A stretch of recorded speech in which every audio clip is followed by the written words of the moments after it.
En el silencio del desierto, en medio de los vientos que traen arena y susurros del pasado, el pueblo de Israel se encontraba en el umbral de un mundo nuevo. Sus corazones latían al unísono con el aliento invisible de Dios, que los preparaba para la ley, no solo estricta, sino llena de misericordia. Este no era solo un conjunto de reglas, sino un código vivo del corazón, destinado a enseñar al ser humano a ver lo sagrado en lo ordinario, y en lo ordinario, el reflejo de la eternidad. Capítulo 1. Días santos, el ritmo de la santidad y la memoria. El sol se alzaba sobre el campamento, y sus rayos tocaban las tiendas donde aún dormitaban aquellos que ayer lloraron su propia imperfección. Moisés se encontraba en la colina, contemplando cómo la vida se despertaba gradualmente. El humo apenas perceptible que se elevaba de los primeros fuegos matutinos. Los niños jugando que levantaban polvo, que se suspendía como una nube dorada en los rayos. Y entonces recordó las palabras que había escuchado en la montaña, cuando la tierra bajo sus pies temblaba ante la presencia de lo incomprensible. Acuérdate del día séptimo para santificarlo. Esto no era meramente una orden, grabada en tablas de piedra como una sentencia. Era misericordia, concedida como un oasis en medio del calor infinito de la existencia. Dios no solo les ordenó cesar el trabajo, Él infundió en sus vidas agotadas un ritmo de santidad, destinado a dividir el tiempo en un flujo de supervivencia y una fuente de restauración. 6 días, el desierto les exigía una lucha continua, la lucha por el agua, por la comida, por la sombra, por la paciencia mutua. 6 días sus manos estaban callosas por montar campamentos y recoger el maná, y sus ojos estaban fijos en el horizonte en busca del final del camino. Pero llegaba el séptimo día, el Shabbat, y toda esa lucha incesante se calmaba de repente. La mañana del Shabbat llegaba de otra manera. Era como una miel espesa y cálida derramada en el aire. Las mujeres preparaban el pan el viernes, y su aroma dulce y reconfortante flotaba sobre el campamento, prometiendo paz. En Shabbat no se oían sonidos de martillos, ni carretas chirriantes, ni siquiera el gemido habitual de los camellos. Se establecía un silencio profundo y psicológico que les permitía escuchar no solo el susurro de la ropa, sino también el latido tranquilo de su propio corazón. La persona podía liberar la carga del mundo y finalmente recordar que no era un esclavo de Egipto, ni un esclavo de su propio deseo inquieto de trabajar, sino un hijo de la libertad. El Shabbat era un testimonio semanal de que el mundo no se sostiene por sus esfuerzos, sino por la voluntad del Creador. Dios enseñó al pueblo a celebrar, no por el lujo, sino por la memoria.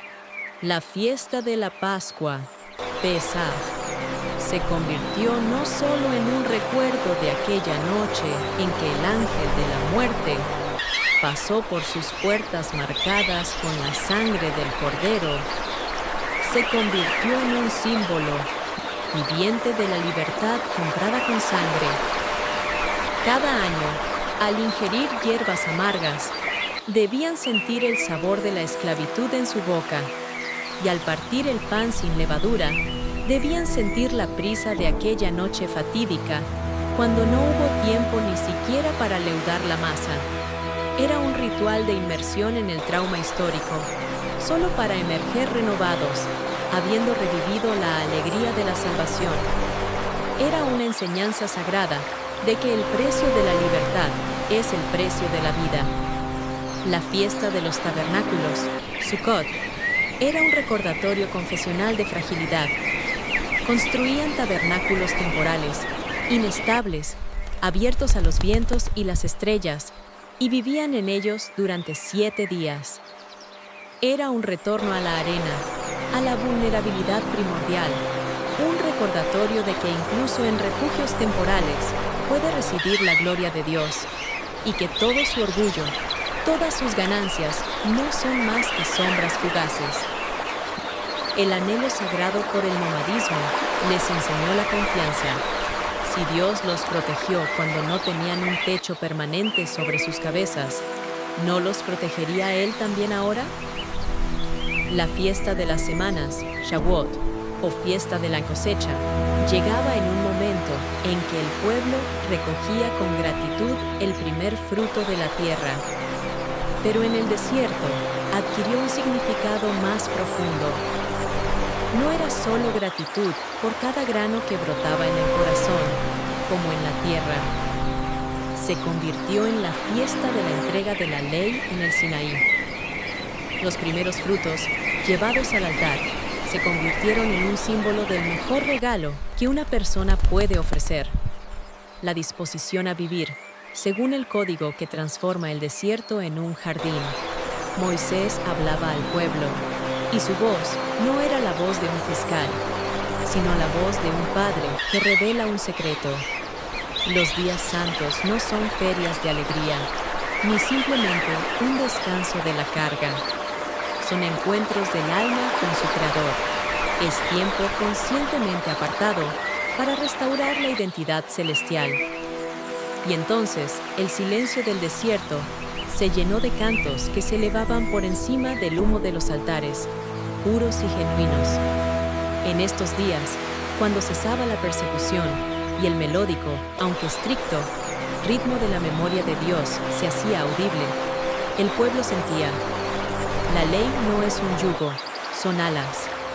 Es un recordatorio misericordioso de que, incluso en medio de las arenas, tienen derecho al descanso, a la alegría y a renovar su conexión con la eternidad. Capítulo 2. La ley de la moral. El fuego de la conciencia. Dios habló a Moisés no solo a través de truenos y relámpagos que hendían los cielos sobre el Sinaí, ni solo a través de la columna de fuego que los guiaba de noche. Habló a través del silencio del corazón, a través de esa voz interior elusiva que distingue al ser humano del animal sin hablar. Los 10 mandamientos, grabados en piedra, eran solo la manifestación externa del fuego de la conciencia que ya ardía o latía en cada alma.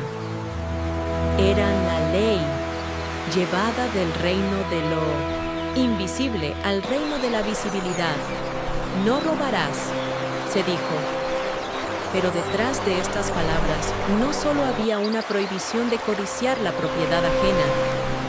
Se establecía la dignidad no solo de aquel a quien se roba, sino también de aquel que es tentado. Era una advertencia profética de que, al tomar pan u oro de otro, una persona en realidad está robándose a sí misma el espacio sagrado de la confianza. Roba la capacidad de su alma para ser honesta y roba la integridad de la comunidad. ¿Y no es un robo el tiempo desperdiciado en la indiferencia? ¿No es un robo la esperanza quitada al prójimo con una palabra dura? Moisés vio cómo la codicia, ese pecado amarillo, destruye incluso a las familias más fuertes, convirtiendo el bien común en un campo de batalla. No darás falso testimonio. Esto no era solo sobre el proceso judicial, donde el valor de una palabra equivale a la vida. Era sobre la pureza de la mirada hacia el hermano. La mentira no es solo una falsificación de hechos, es una agresión metafísica, un intento de reescribir el mundo de Dios según el propio patrón distorsionado. Un falso testigo no solo calumniaba, envenenaba el pozo de la verdad en la comunidad. Las consecuencias del falso testimonio, que emergían de los labios, eran como carbones encendidos.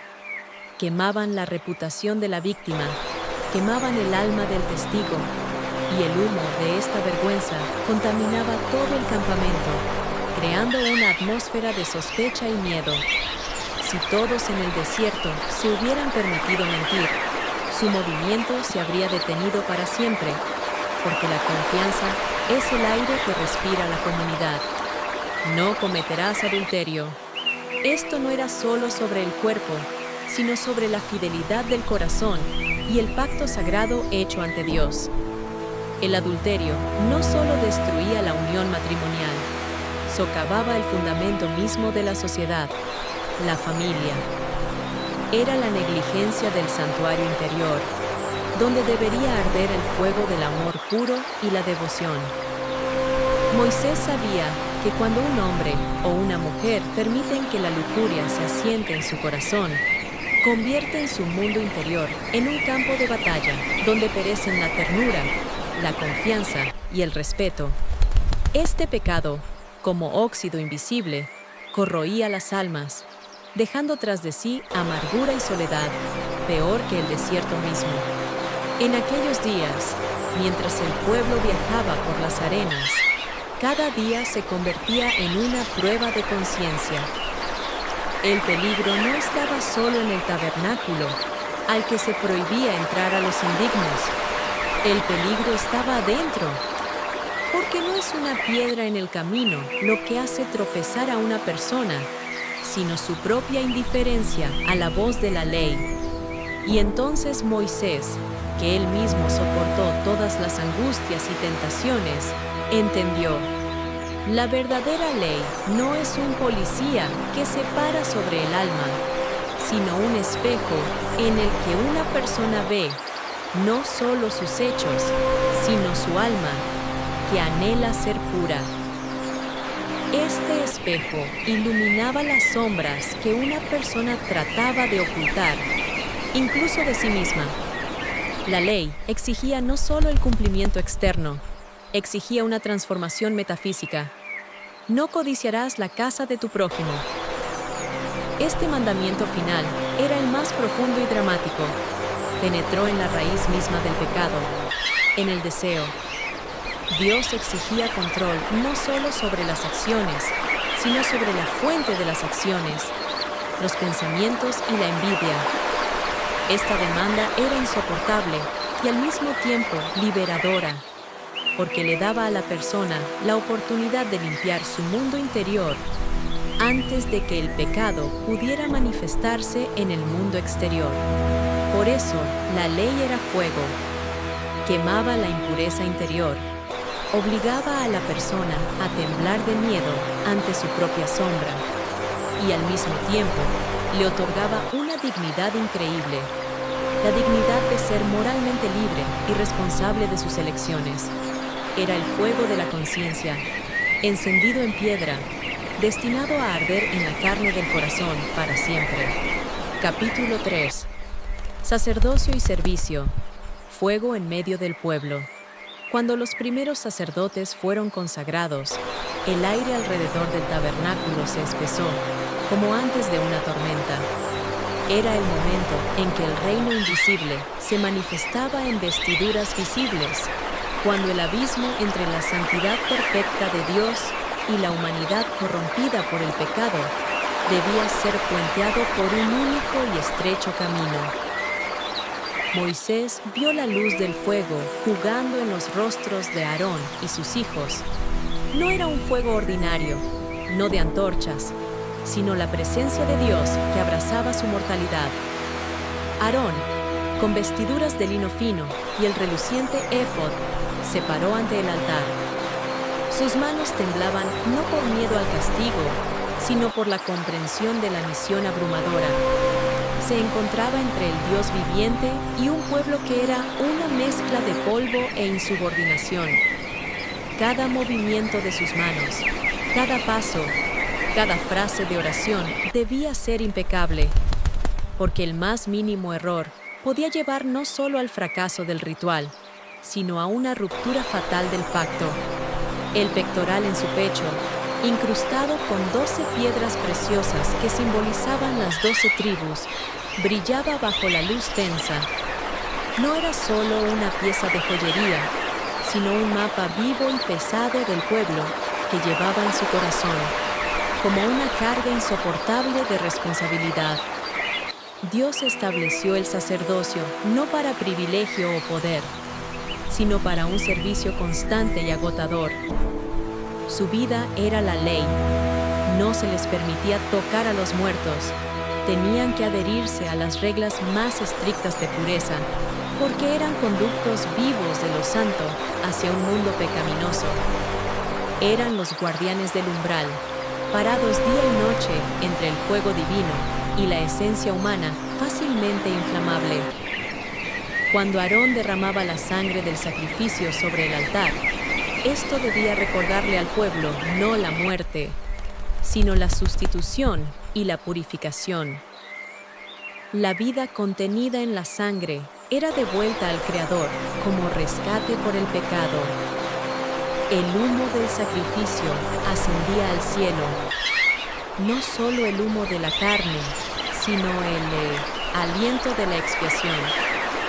Este humo era como una firma bajo la promesa de misericordia, un puente invisible de la tierra al cielo. Un lugar especial en el servicio lo ocupaba la ofrenda de incienso. El humo del incienso se elevaba, llevando oraciones y agradecimientos. Era un aroma que cubría el hedor del pecado y el miedo, creando una atmósfera de aceptación.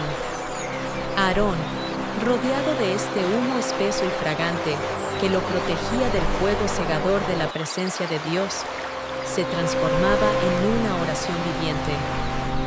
Y el pueblo, al mirar la llama que consumía el sacrificio, veía en ella no solo el sacrificio, sino una promesa de misericordia. Todo aquel que traía un cordero o una becerra sentía cómo el dolor profundo y amargo de la culpa retrocedía, siendo reemplazado por una esperanza frágil. Veían cómo su pecado, su imperfección, su violación de la ley, todo se quemaba en la llama, y Dios lo aceptaba. Pero el sacerdocio no se limitaba al tabernáculo. Moisés enseñó que el sacerdote debía ser una luz entre el pueblo, su vida un sermón continuo. Debía enseñar, juzgar y, lo más importante, diagnosticar la impureza espiritual, como el tzarat, mencionado anteriormente, separando al leproso del limpio, lo pecaminoso de lo santo. Era una tarea diaria e ingrata, llevar la santidad no solo en el ritual, sino en la vida cotidiana, en las peleas, en las disputas sobre límites y propiedad. Los sacerdotes estaban condenados a ser puros, para que su servicio no se convirtiera en un fuego consumidor para ellos. Recordemos la tragedia de Nadab y Abiú, hijos de Aarón, que llevaron fuego extraño al altar. Moisés vio sus cuerpos carbonizados y comprendió: la santidad no tolera la ligereza. El fuego de Dios es luz o una llama que consume. Este drama se convirtió en un recordatorio perpetuo y aterrador para cada sacerdote de que su servicio es caminar sobre el filo de una navaja. Así, el sacerdocio se convirtió en el corazón de la ley, un punto de encuentro donde la humanidad, abrazada por su propia pecaminosidad, podía recibir el perdón y sentirse aceptada de nuevo. Era el fuego en medio del pueblo, ardiendo no para destruir, sino para iluminar el camino. Capítulo 4. La ley de la tierra, el don que tiene memoria. Cuando Moisés hablaba de la tierra, su voz se volvía suave, como si estuviera hablando de un niño o de una madre anciana y sabia. Porque la tierra también es una creación que escucha y recuerda. Fue el primer escenario de trabajo, la primera víctima del pecado y el primer objeto de la promesa de Dios. Era su futuro, su herencia, y por lo tanto requería su propia ley. No agotarás la tierra, decía. Sus palabras sonaban como una canción antigua, casi olvidada. Déjala reposar cada séptimo año, y no cosecharás lo que dé por sí misma durante este año de descanso. Será para ti y para tu siervo, y para el extranjero, y para el animal del campo. Esto no era meramente un consejo agrícola, era una teología radical de la confianza, la ley del sábado para la tierra, Shabbat ha-Aretz, exigía a la humanidad una rendición completa a la providencia. 6 años trabajas, aras, siembras, controlas, acumulas. Pero en el 7º año, Dios exige que te detengas y confíes plenamente en Él, creyendo que la cosecha del 6º año será tan abundante que durará 3 años mientras la tierra descansa. Esto era un ataque directo a la raíz de la codicia y el control humano. Les enseñaba que el verdadero dueño no eran ellos, sino el Señor. Y la tierra, como una mujer que había estado en silencio durante mucho tiempo, devolvía frutos no solo en el campo, sino en los corazones de las personas, enseñándoles generosidad. Pero el pináculo de la ley social y económica era el año del jubileo, Yobel, que ocurría después de 7 ciclos de sábado, cada 50 años. El año del jubileo se convirtió en una fiesta de la justicia que rompe el tiempo. Era un reinicio sagrado de todos los sistemas económicos, que inevitablemente se distorsionan con el tiempo, llevando a un abismo entre ricos y pobres. El jubileo era una amnistía divina. 1. Los campos eran devueltos a sus dueños. La tierra vendida por necesidad era devuelta a la familia original, restaurando el plan inicial para la distribución de la herencia. 2. Las deudas eran perdonadas. Las obligaciones financieras que convertían a los deudores en esclavos y a los acreedores en tiranos se cancelaban. 3. Los esclavos eran liberados. Incluso aquellos que se habían vendido como esclavos para alimentar a sus familias eran liberados. Esto no era solo un reinicio económico, sino cósmico. Dios les recordaba: la tierra es mía y ustedes son solo invitados en ella. Este fue un golpe contra el ídolo de la propiedad privada absoluta. La ley del jubileo exponía la ilusión de que una persona puede retener eternamente lo que pertenece al Creador. En este año, el tiempo antiguo, cargado de deudas y opresión, se rompía y el pueblo regresaba a un punto cero, a una hoja en blanco, concedida por la misericordia. Así, el pueblo aprendió a compartir, a soltar, a perdonar y, lo más importante, a vivir sin miedo a la pobreza eterna. Entendieron que su seguridad no dependía del tamaño de sus acumulaciones, sino de la fidelidad a la ley, que garantizaba que nadie se convertiría en esclavo o marginado para siempre. La ley de la tierra era la ley del corazón, que aprendía a amar a su prójimo como a sí mismo, incluso a costa de su propio beneficio. Capítulo 5. Pruebas y promesa. El desierto no es lugar para ilusiones, e incluso en medio de la santidad de la ley, hubo caídas, profundas como los pozos de la decepción. La gente se peleaba, engañaba, calumniaba, y lo peor de todo, olvidaba. Olvidaron el fuego del Sinaí, olvidaron el maná que caía del cielo, y sus pensamientos volvieron a las cebollas y la carne de Egipto. El becerro de oro, creado por sus propias manos, se convirtió en un grito de desesperación. La necesidad de tener un Dios visible y controlable en lugar del invisible y exigente Yahvé. Pero la ley, rota por Moisés con ira y luego reescrita, no se convirtió en cadenas que ataban a los desanimados. Se convirtió en un fuego que purificaba. Cuando alguien caía, no era echado a un lado como suciedad innecesaria, sino enseñado cómo levantarse a través del arrepentimiento y la limpieza sacrificial. La ley establecía no solo el castigo, sino también un camino de retorno.